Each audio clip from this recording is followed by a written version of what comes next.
अस्सलाम वालेकुम, आप देख रहे हैं मेरा यूट्यूब चैनल। मैं हूं अतीक खालिद धन्याल। नाज़रीन, आज हमने बात करनी है, आज वफाकी काबीना का इजलास हुआ है, उस इजलास में क्या बातें हुई हैं, इस हवाले से आज हमने बात करनी है। इसके अलावा कल एक पार्लियामेंट का मुश्तरका इजलास भी है, उसमें क्या होने जा रहा है, इसी हवाले से आज हमने बात करनी है। तो उससे पहले आपसे कहेंगे कि वीडियो आगे बढ़ाने से पहले आपसे कहेंगे कि हमारे इस चैनल को सब्सक्राइब कीजिएगा और हमारी हौसला अफजाई के लिए लाइक और कमेंट लाजमी कीजिएगा।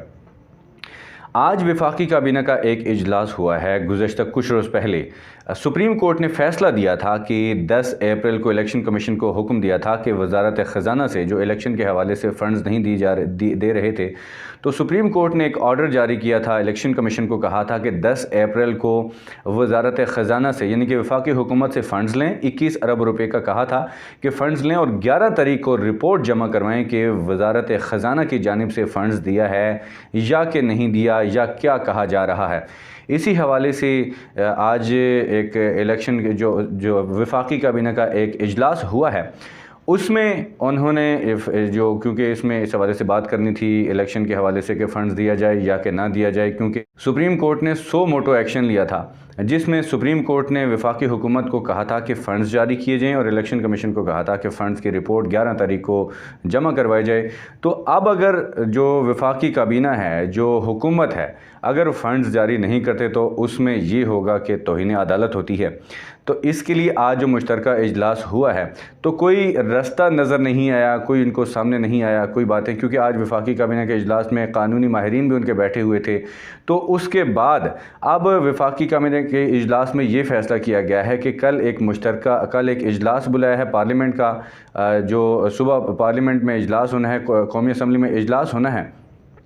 तो उसमें उन्होंने कहा कि पार्लियामेंट ही जो फ़ैसला करेगी कि इलेक्शन के हवाले से फ़ंड्स दिए जाएं या कि ना दिए जाएं, क्योंकि इनकी कोशिश ये है कि फ़ंड्स ना दिए जाएं और इलेक्शन ना करवाए जाएं, क्योंकि कहा यह जा रहा है कि हमारे पास तो फ़ंड्स हैं ही नहीं, और ये कहा जा रहा है कि मुल्की सिक्योरिटी के हालात बेहतर नहीं हैं। इसलिए अब पार्लियामेंट में इनकी कोशिश यही है कि पार्लियामेंट जो कहे, यानी कि उनको ये कहा जाएगा, पार्लियामेंट में ये जाके कहा जाएगा कि मुल्की हालात बेहतर नहीं हैं, तो इसलिए इलेक्शन नहीं हो सकते, या साथ ये भी कहा जाएगा कि मुल्की ख़जाना इतना नहीं है जिससे फ़ंड्स जारी किए जाएं। अब कल पार्लियामेंट में एक इजलास, वफाकी काबीना का इजलास भी होना है। उसमें ये, क्योंकि आज ये कहा गया है कि पार्लियामेंट जो है सुप्रीम है, तो पार्लियामेंट जो फ़ैसला करेगी, तो पार्लियामेंट के फ़ैसले के मुताबिक, क्योंकि पार्लियामेंट में ही उन्होंने ये बिल के हवाले से आपने देखा कि एक बिल भी पेश किया था, बिल भी पास करवाया था। अब क्योंकि सारे पार्लियामेंट में यही लोग बैठे हैं, तो यहाँ पे बात भी उन्होंने यही करनी है कि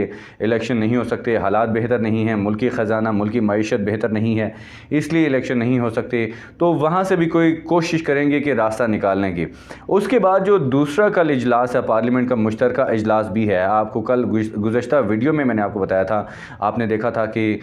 जो एक पार्लियामेंट ने एक बिल मंजूर किया था, जिसमें सुप्रीम कोर्ट के चीफ जस्टिस ऑफ पाकिस्तान के जो इख्तियारात हैं उनको कम करने के लिए और उनके पर काटने के लिए जो एक बिल मंजूर किया गया था, जिसमें ये कहा गया था कि सो मोटो का जो इख्तियार है वो चीफ़ जस्टिस के पास नहीं होगा, वो 3 रुकनी बेंच होगा। एक कमेटी बनाई है, वो कमेटी वो डिसाइड करेगी, या कमेटी जो होगी कि उसके पास इख्तियार होगा कि क्या सो मोटो एक्शन लिया जाए या कि ना लिया जाए।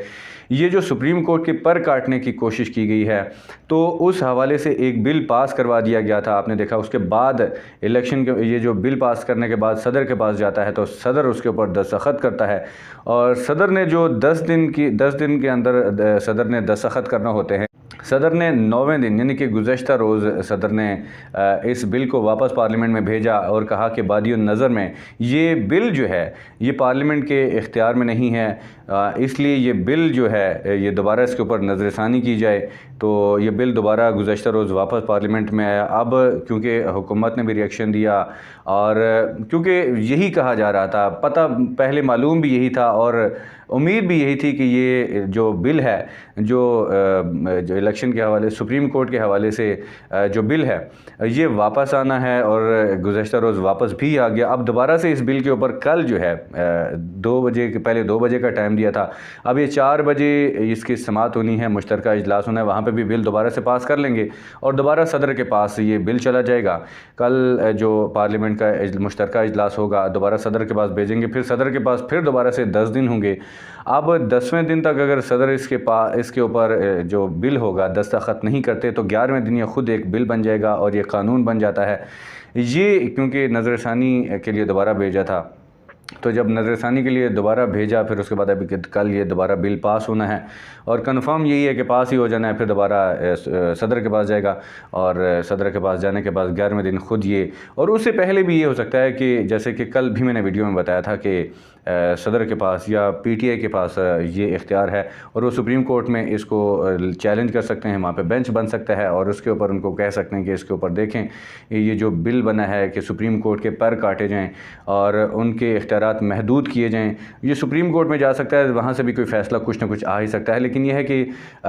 ये उससे पहले क्या होगा, ये तो क्योंकि जो बिल कल पास होगा, कल भी क्योंकि ये नज़रें हैं, कल पार्लियामेंट के ऊपर नज़रें हैं, पार्लियामेंट में तो पास हो ही जाना है, तो कल सुप्रीम कोर्ट के भाई उसके बाद दोबारा सदर के पास जाना है। उसके बाद जो भी मामलात होते हैं हम आपके सामने रखेंगे, कल की जो सूरत हाल होगी वो भी हम आपके सामने